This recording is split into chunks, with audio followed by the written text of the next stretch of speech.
ప్రజావాణి విస్తరణపై CM Revanth Reddy ఆదేశాలు. దక్షిణాదికి లాభం చేసే బిల్లును కాంగ్రెస్ అడ్డుకుందన్న కిషన్ రెడ్డి. నల్గొండకు కాంగ్రెస్ చేసిందేమీ లేదన్న కేటీఆర్. ఇలాంటి టాప్ 9 న్యూస్ ఇప్పుడు చూద్దాం. ప్రజావాణి విస్తరణపై సీఎం రేవంత్ రెడ్డి కీలక ఆదేశాలు జారీ చేశారు. ఫిర్యాదుల పరిష్కారానికి పకడ్బందీ చర్యలు తీసుకోవాలన్నారు. రెవెన్యూ డివిజన్లలో ప్రజావాణి ప్రారంభించాలని ఆదేశించారు. తర్వాత మండల స్థాయికి విస్తరించాలని సూచించారు. ప్రతి ఫిర్యాదు నమోదు తప్పనిసరి చేయాలన్నారు సీఎం. సంబంధిత శాఖలకు వెంటనే పంపించాలని ఆదేశించారు. సీఎం రేవంత్ పై కేంద్ర మంత్రి కిషన్ రెడ్డి ఆగ్రహం వ్యక్తం చేశారు. రాహుల్, రేవంత్, స్టాలిన్ డీలిమిటేషన్ ని అడ్డుకున్నారని చెప్పారు. దక్షిణాదికి తీరని అన్యాయం చేశారన్నారు. మహిళలు, ఎస్సీ, ఎస్టీలకు తీరని ద్రోహం చేశారని, భవిష్యత్తులో దక్షిణాదికి అన్యాయం జరిగితే రేవంతే బాధ్యత అన్నారు. దక్షిణాదికి లాభం చేసే బిల్లును కాంగ్రెస్ అడ్డుకుందని కిషన్ రెడ్డి మండిపడ్డారు. జీడీపీ లెక్కన సీట్లు పెంచాలన్న సీఎం రేవంత్ కి కేంద్ర మంత్రి బండి సంజయ్ కౌంటర్ ఇచ్చారు. జీడీపీ లెక్క ప్రకారం సీట్లు పెంచితే కేవలం హైదరాబాద్ లోనే నియోజకవర్గాలు పెరుగుతాయని గుర్తు చేశారు. సీఎం పోటీ చేయడానికి కొడంగల్ కూడా ఉండదని అన్నారు. హైదరాబాద్ లో అంబేద్కర్ జయంతి వారోత్సవాల ముగింపు వేడుకల్లో పాల్గొన్న బండి సంజయ్ సీఎం రేవంత్ ఇప్పుడు రాహుల్ సీట్లో కూర్చోవాలని ఉబలాట పడుతున్నారన్నారు. ఏఐఎఫ్పీ పార్టీ నేత పిల్లుట్ల రఘుతో పాటు పలువురు హుజూర్ నగర్ నేతలు బీఆర్ఎస్ లో చేరారు. కండువా కప్పి పార్టీలోకి ఆహ్వానించారు కేటీఆర్. హుజూర్ నగర్ లో బీఆర్ఎస్ బలం పెరిగిందన్నారు. నల్గొండకు కాంగ్రెస్ చేసిందేమీ లేదన్నారు. బీఆర్ఎస్ హయాంలో తెచ్చిన కంపెనీలకు ఇప్పుడు రిబ్బన్ కట్ చేస్తున్నారన్నారు. సీఎం రేవంత్ పేరు గుర్తుపెట్టుకునే పరిస్థితి లేదన్నారు. 100 రోజుల్లో 6 గ్యారెంటీలు అమలు చేస్తామన్న హామీల సంగతి ఏంటి అని ప్రశ్నించారు. సీఎంపై కవిత వ్యాఖ్యలను ఖండిస్తున్నామన్నారు ఎంపీ మల్లు రవి. తెలంగాణలో రామరాజ్యం నడుస్తోందన్నారు. బీఆర్ఎస్ హయాంలో డబుల్ బెడ్రూమ్ ఇళ్లు ఇచ్చారా అని ప్రశ్నించారు. కాంగ్రెస్ అధికారంలోకి వచ్చాక 4.5 లక్షలకు పైగా ఇళ్లు ఇచ్చామన్నారు మల్లు రవి. జాతీయ కులగణనలో బీసీలకు సంబంధించిన కాలం లేదన్నారు ప్రభుత్వ విప్ ఆది శ్రీనివాస్. ఎస్సీ, ఎస్టీ తర్వాత బీసీ కాలం కూడా ఉండాలన్నారు. బీసీల సంఖ్య తేల్చాల్సిన బాధ్యత కేంద్రంపై ఉందని చెప్పారు. బీసీ కులగణనలో మా ప్రభుత్వం రోల్ మోడల్ అన్నారు. తమను లెక్కించడం లేదని బీసీల్లో ఆందోళన ఉందన్నారు. జనాభా లెక్కిస్తే బీసీల స్థితిగతులు తెలుసుకోవచ్చని ఆది శ్రీనివాస్ తెలిపారు. భారతీయ జనతా పార్టీని బీజేపీ ఎంపీలు ప్రశ్నించే ముందు కవిత తన తండ్రిని ప్రశ్నించాలన్నారు టీబీజేపీ చీఫ్ రామచంద్రరావు. కేసీఆర్ కుటుంబమే కాంగ్రెస్ కు బానిసలు అంటూ కౌంటర్ ఇచ్చారు. బీజేపీ ఎంపీపై మాట్లాడే అర్హత కవితకు లేదని చెప్పారు. టీఆర్ఎస్ అనేది కేసీఆర్ కుటుంబం వదిలిన బాణమా లేక కాంగ్రెస్ వదిలిన బాణమా త్వరలో తేలుస్తుందన్నారు. ఈ బాణాలన్నీ ధనస్సు లేని తుస్సు బాణాల్లాంటివని సెటార్లు వేశారు. రైతులకు న్యాయమైన ధరలందేలా ప్రభుత్వం కట్టుబడి ఉందన్నారు వర్ధన్నపేట ఎమ్మెల్యే నాగరాజు. రైతులు పండించిన ధాన్యం, మొక్కజొన్నలకు మద్దతు ధర లభించేలా కొనుగోలు కేంద్రాలను ఏర్పాటు చేశామన్నారు. వరంగల్ జిల్లా వర్ధన్నపేట మండల పరిధిలోని పట్టణ డీసీఓ ఆధ్వర్యంలో ఏర్పాటు చేసిన ధాన్యం కొనుగోలు కేంద్రాలను ఎమ్మెల్యే ప్రారంభించారు. రైతులు నేరుగా కొనుగోలు కేంద్రాలకు పంటను తీసుకొచ్చి అమ్ముకోవాలని సూచించారు. ధాన్యం, మొక్కజొన్న కొనుగోలు కేంద్రాలు ఏర్పాటు చేయకపోవడంతో రైతులు ఇబ్బందులు పడుతున్నారన్నారు మాజీ ఎమ్మెల్యే కందాళ ఉపేందర్ రెడ్డి. బీఆర్ఎస్ ప్రభుత్వంలో రైతులు పండించిన చివరి గింజ వరకు కొనుగోలు చేశామని ఆయన గుర్తు చేశారు. ఖమ్మం జిల్లా నేలకొండపల్లి మండలంలో మాజీ ఎమ్మెల్యే కందాళ ఉపేందర్ రెడ్డి పర్యటించారు. కొంగరలో ముత్యాలమ్మ పోతురాజస్వామి విగ్రహ ప్రతిష్ఠ మహోత్సవంలో పాల్గొని ప్రత్యేక పూజలు చేశారు. ఎమ్మెల్యే సురేంద్రబాబు అనుచరులపై సీఎం చంద్రబాబు సీరియస్. ఎవరు అడ్డుకున్నా అభివృద్ధి మాత్రం ఆగదన్న నారాయణ. బీసీలకిచ్చిన హామీలపై సీఎం సమాధానం చెప్పాలన్న పెద్దిరెడ్డి. ఇలాంటి టాప్ 9 న్యూస్ ఇప్పుడు చూద్దాం. ఎవరెన్ని ఆటంకాలు సృష్టించినా అభివృద్ధి మాత్రం ఆగదన్నారు మంత్రి నారాయణ. కెనాల్స్ పైన రాజకీయం చేయాలని చూశారన్నారు. కాలువలపై ఆక్రమణదారులకు ఎలాంటి ఇబ్బంది లేకుండా చర్యలు తీసుకున్నామన్నారు. ఇళ్లు కోల్పోయిన 80 మందికి అద్దె చెల్లిస్తున్నామన్నారు. కాలువల ఆధునీకరణకు సీఎం 50 కోట్లు కేటాయించారని, పనులు శరవేగంగా సాగుతున్నాయన్నారు. కార్పొరేట్ ఆసుపత్రులు కేవలం లాభాపేక్షతోనే కాకుండా సామాజిక బాధ్యతతో పనిచేయాలని సూచించారు ఎంపీ కేశినేని చిన్ని.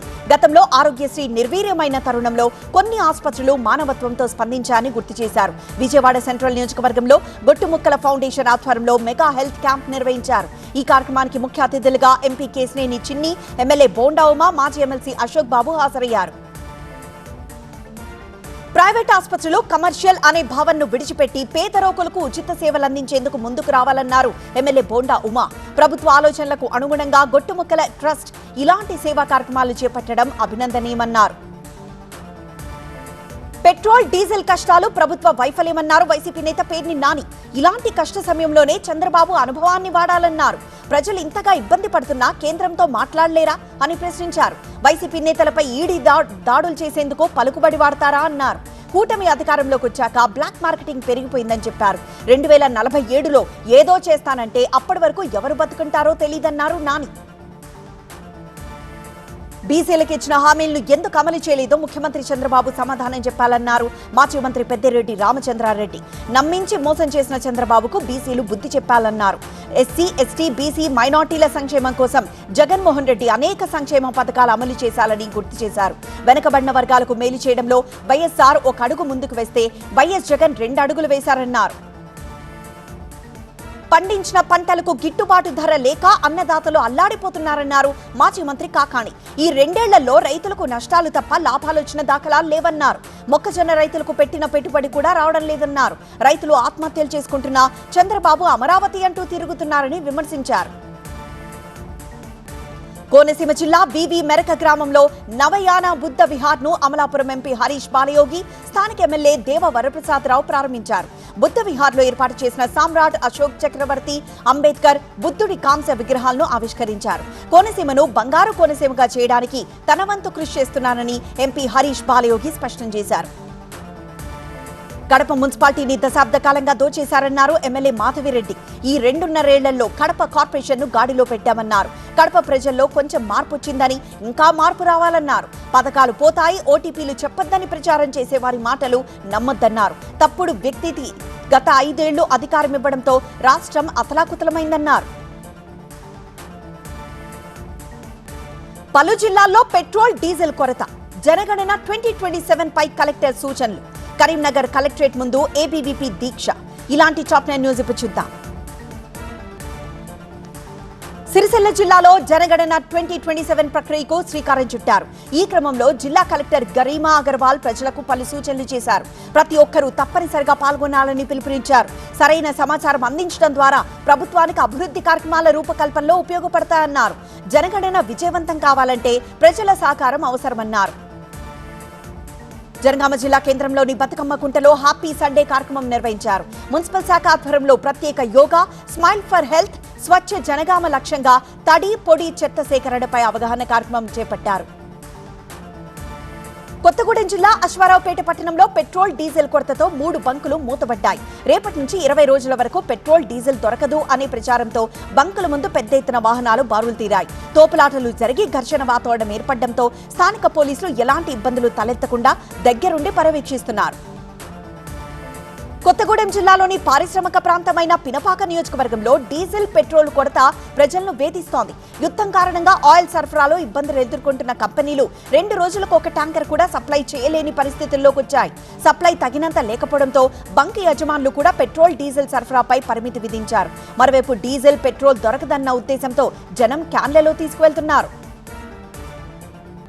మార్కాపురం జిల్లాలోని పలు పెట్రోల్ బంకుల్లో పెట్రోల్, డీజిల్ కొరత కారణంగా నో స్టాక్ బోర్డులు ఏర్పాటు చేశారు. మార్కాపురం, ఎర్రగొండపాలెం, గిద్దలూరు, కనిగిరి ప్రాంతాల్లో బంకులు మూతబడ్డాయి. మార్కాపురంలోని అగ్నిమాపక శాఖ ఆధ్వర్యంలో నడుస్తున్న పెట్రోల్ బంకులో వాహనదారులు బారులు తీరారు. మరికొన్ని బంకుల్లో పెట్రోల్, డీజిల్ ఉన్నా కూడా పంపిణీ చేయడం లేదని చెబుతున్నారు. పెండింగ్ లో ఉన్న ఫీజు రీఎంబర్స్మెంట్, స్కాలర్షిప్ విడుదల చేయాలని అఖిల భారతీయ విద్యార్థి పరిషత్ కరీంనగర్ జిల్లా శాఖ ఆధ్వర్యంలో కలెక్టరేట్ ముందు నిరాహార దీక్ష చేపట్టారు. ఫీ రీఎంబర్స్మెంట్ పథకాన్ని ఎత్తివేసేందుకు ప్రభుత్వం కుట్ర జరుపుతోందన్నారు. పేద విద్యార్థుల జీవితాలతో ఎందుకు ఆడుకుంటున్నారో సీఎం సమాధానం చెప్పాలన్నారు. జనగణనపై ప్రజలకు అవగాహన కల్పిస్తూ మార్కాపురంలో 2K రన్ నిర్వహించారు. ప్రతి ఒక్కరూ సంబంధించిన వివరాలు నమోదు చేసుకోవాలని కలెక్టర్ విజయ సునీత సూచించారు. భవిష్యత్తులో ఏ ప్రభుత్వ కార్యక్రమానికైనా జనగణన ఎంతో ముఖ్యమని ఎమ్మెల్యే నారాయణ రెడ్డి సూచించారు. భద్రాచల శ్రీ సీతారామచంద్ర స్వామి వారి దేవస్థానంలో శ్రీ శ్రీ శ్రీ త్రిదండి చిన్నజీయర్ ఆధ్వర్యంలో ఘనంగా జీర్ణోద్ధరణ, కళావాహన క్రతువులు నిర్వహించారు. భద్రాచలం రామాలయం అభివృద్ధి పనులు చిన్నజీయర్ స్వామి వారి ప్రత్యక్ష పర్యవేక్షణలో ఆగమ శాస్త్రానుసారం సాగుతున్న క్రతువులు ప్రారంభించారు. వైకుంఠరాముడి ఆలయానికి చేరుకున్న చిన్నజీయర్ స్వామికి పూర్ణ కుంభంతో ఘన స్వాగతం పలికారు ఆలయ ఈవో దామోదర్ రావు. కర్నూలు జిల్లా మంత్రాలయం శ్రీ రాఘవేంద్ర స్వామి దర్శనానికి భక్తులు పోటెత్తారు. వేసవి సెలవులు కావడంతో వివిధ ప్రాంతాల నుంచి వేలాదిగా భక్తులు తరలివచ్చి గ్రామదేవత మాంచాలమ్మ, శ్రీ రాఘవేంద్ర స్వామి మూల బృందావనానికి ప్రత్యేక పూజలు చేసి మొక్కులు చెల్లించుకున్నారు. బెంగాల్ ప్రజలు మార్పు కోరుకుంటున్నారన్న ప్రధాని మోదీ. 7 రాజ్యసభ ఎంపీలపై ఆప్ కొత్త అస్త్రం. తమిళ నిర్మాతల మండలి కీలక నిర్ణయాలు. ఇలాంటి టాప్ 9 న్యూస్ ఇప్పుడు చూద్దాం. టీఎంసీ అధికారంలో ఉన్నంత వరకు బెంగాల్లో మహిళలకు రక్షణ ఉండదన్నారు ప్రధాని మోదీ. స్త్రీలను హింసించే గూండాలకు ఆ పార్టీ అండగా నిలుస్తోందని విమర్శించారు. అందువల్లే రాష్ట్ర ప్రజలు మార్పు కోరుకుంటున్నారన్నారు. బెంగాల్లో తాము అధికారంలోకి వచ్చిన వెంటనే మహిళలపై దారుణాలకు పాల్పడిన నిందితులను న్యాయస్థానం ముందు నిలబెడతామన్నారు. అతిపెద్ద జనగణన ఇప్పుడు దేశంలో జరుగుతోందని ప్రధాని మోదీ మన్ కీ బాత్ లో చెప్పారు. గతం కంటే భిన్నంగా ఈసారి జనగణన జరుగుతోందని చెప్పారు. ఇది డిజిటల్ పద్ధతిలో 2027 జనాభా లెక్కల కార్యక్రమం అన్నారు. ప్రజల సమాచారం అంతా డిజిటలైజ్ చేస్తున్నామని తెలిపారు. ప్రతి ఇంటికి జనగణన అధికారులు వస్తారని, మొబైల్ యాప్ ద్వారా మీ వివరాలు నమోదు చేస్తారని తెలిపారు. డిజిటల్ పద్ధతిలో జనాభా లెక్కల సేకరణ చాలా సులభమవుతుందన్నారు మోదీ. సెల్ఫ్ ఎన్యూమరేషన్ తో మీ వివరాలు నమోదు చేసుకోవచ్చని ప్రధాని మోదీ సూచించారు. సెల్ఫ్ ఎన్యూమరేషన్ తో ప్రత్యేక ఐడి వస్తుందన్నారు. జనగణన అధికారులకు ఆ నంబర్ చెబితే సరిపోతుందన్నారు. రెండోసారి మీ వివరాలు చెప్పాల్సిన అవసరం లేదని చెప్పారు. జనగణనలో పాల్గొనడం ప్రతి ఒక్కరి బాధ్యత అన్నారు ప్రధాని. బీజేపీలో చేరిన ఆమ్ ఆద్మీ పార్టీకి చెందిన 7 రాజ్యసభ ఎంపీలను అనర్హులుగా ప్రకటించాలని కోరారు ఆప్ ఎంపీ సంజయ్ సింగ్. ఈ మేరకు రాజ్యసభ చైర్మన్ సిపి రాధాకృష్ణన్ కు వినతి పత్రం సమర్పించారు. 7 ఎంపీల చర్యలు పార్టీ ఫిరాయింపుల నిరోధక చట్టంలోని నిబంధనలకు విరుద్ధమన్నారు. ఈ వ్యవహారంపై తాము రాజ్యాంగ నిపుణులను సంప్రదించామని, చట్ట ప్రకారం ఆ ఎంపీలు అనర్హతకు గురయ్యే అవకాశం ఉందన్నారు. బీజేపీలోకి ఫిరాయించిన ఎంపీ హర్భజన్ సింగ్ కు గతంలో కేటాయించిన భద్రతను పంజాబ్ ప్రభుత్వం ఉపసంహరించుకుంది. 9 నుంచి 10 మంది పోలీసులతో కూడిన సెక్యూరిటీని తొలగించడంతో జలంధర్లో ఉన్న హర్భజన్ నివాసం దగ్గర సిఆర్పీఎఫ్ భద్రత ఏర్పాటు చేశారు. ఢిల్లీలో అక్రమ ఔషధాల దందా గుట్టురట్టయింది. నిషేధిత, నియంత్రిత ఔషధాలను డ్రగ్స్ అక్రమంగా రవాణా చేస్తున్న 3 నిందితులను పోలీసులు అరెస్ట్ చేశారు. నిందితుల నుంచి భారీగా అల్ఫజోలం, ట్రమడాల్, కోడైన్ కాఫ్ సిరప్ స్వాధీనం చేసుకున్నారు. ఈ డ్రగ్స్ ను సరైన లైసెన్స్ లేకుండా ఢిల్లీ ఎన్సీఆర్లోని వివిధ ప్రాంతాలకు సరఫరా చేస్తున్నట్లు గుర్తించారు. యువతే లక్ష్యంగా వీటిని సరఫరా చేస్తున్నట్లు తేల్చారు. తమిళ నిర్మాతల మండలి కీలక నిర్ణయం తీసుకుంది. ఇకపై నటీనటులకు రెమ్యూనరేషన్ ఇవ్వకూడదని, కేవలం సినిమా లాభాల్లో రెవెన్యూ షేర్ మాత్రమే ఇవ్వాలని ప్రతిపాదించింది. అయితే నటులు మాత్రం ఓటీటీ, శాటిలైట్ హక్కుల ద్వారా వచ్చే ఆదాయంలోనూ భాగస్వామ్యం చేయాలని పట్టుబడుతున్నారు. నడిగర్ సంఘానికి చాలాసార్లు నిర్మాతలు ప్రతిపాదనలు పంపారు. కానీ నడిగర్ సంఘం లెక్క చేయడం లేదు. నిరసనగా మే 2న ఒకరోజు షూటింగ్లు నిలిపివేయాలని నిర్ణయం తీసుకున్నారు. సింగపూర్ లో 6వ రోజు ఏపీ మంత్రుల పర్యటన. దోచుకున్నది దాచుకోవడానికే మంత్రుల పర్యటన అన్న పేర్ని నాని. కవిత వెనక అదృశ్య హస్తం ఉందన్న ఎంపీ రఘునందన్. ఇలాంటి టాప్ 9 న్యూస్ ఇప్పుడు చూద్దాం. జనగణన 2027లో భాగంగా Telangana CM Revanth Reddy self enumeration ప్రక్రియ పూర్తి చేశారు. అధికార వెబ్సైట్ లో వివరాలు నమోదు చేసుకున్నారు. సెల్ఫ్ ఎన్యూమరేషన్ వివరాలను అధికారులు సీఎం కు వివరించారు. జనగణనలో అందరూ భాగస్వాములు కావాలని సీఎం రేవంత్ రెడ్డి పిలుపునిచ్చారు. ఏపీలో పెట్రోల్, డీజిల్ కొరతపై మంత్రి నాదెండ్ల మనోహర్ వీడియో కాన్ఫరెన్స్ నిర్వహించారు. ఆయిల్ కంపెనీలతో మంత్రి మాట్లాడారు. 1-2 రోజుల్లో పూర్తి స్థాయిలో పెట్రోల్, డీజిల్ సరఫరా చేస్తామని ఆయిల్ కంపెనీలు క్లారిటీ ఇచ్చాయి. ప్రజలు ఆందోళన చెందొద్దని, సరిపడా నిల్వలున్నాయన్నారు మంత్రి నాదెండ్ల. 2 రోజుల్లో సమస్య పరిష్కారమవుతుందన్నారు. డబ్బాలు, డ్రమ్ముల్లో పెట్రోల్ పోయొద్దని సూచించారు. సింగపూర్ లో 6వ రోజు ఏపీ మంత్రుల పర్యటన కొనసాగుతోంది. టేబుల్ టాప్ ఎక్సర్సైజ్ విధానంపై శిక్షణా కార్యక్రమంలో మంత్రులు పాల్గొన్నారు. సైబర్ సెక్యూరిటీ, డేటా లీక్, భద్రతా లోపం లేదా అత్యవసర పరిస్థితుల్లో సమస్య పరిష్కారం, నిర్ణయాలు తీసుకోవడం, లోపాలను గుర్తించడం వంటి అంశాలపై మంత్రులకు వివరించారు. ఏపీ మంత్రుల సింగపూర్ పర్యటనపై పేర్ని నాని సెటార్లు వేశారు. మంత్రుల టూర్ తో రాష్ట్రాభివృద్ధేమో కానీ సింగపూర్ పాడవ్వకపోతే చాలు అన్నారు. వ్యవసాయం లేని చోట వ్యవసాయ మంత్రి వెళ్లి ఏం చేస్తారని ప్రశ్నించారు. దోచుకున్నది దాచుకోవడానికే మంత్రులు సింగపూర్ పర్యటన అని విమర్శించారు ఆయన. కవిత వెనక అదృశ్య హస్తం ఉందన్నారు ఎంపీ రఘునందన్ రావు. ముఖ్యమంత్రి కావాలనే కలతోనే కవిత కొత్త పార్టీ పెట్టారన్నారు. తనను తాను కవిత గొప్పగా ఊహించుకుంటోందన్నారు.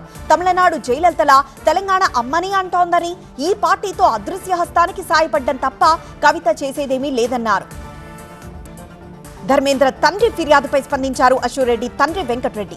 టీవీ9తో మాట్లాడిన ఆయన తన భార్య చెప్పుడు మాటలు విన్న కారణంగానే పరిస్థితి ఇంతవరకు వచ్చిందన్నారు. ఆల్రెడీ డైవర్స్ అయిన వ్యక్తికి అశోక్ రెడ్డినివ్వడం ఇష్టం లేక వాళ్లను దూరం పెట్టామన్నారు. ఆరోపణలు, ఫిర్యాదులపై త్వరలో అశోక్ రెడ్డి క్లారిటీ ఇస్తుందన్నారు వెంకటకృష్ణ.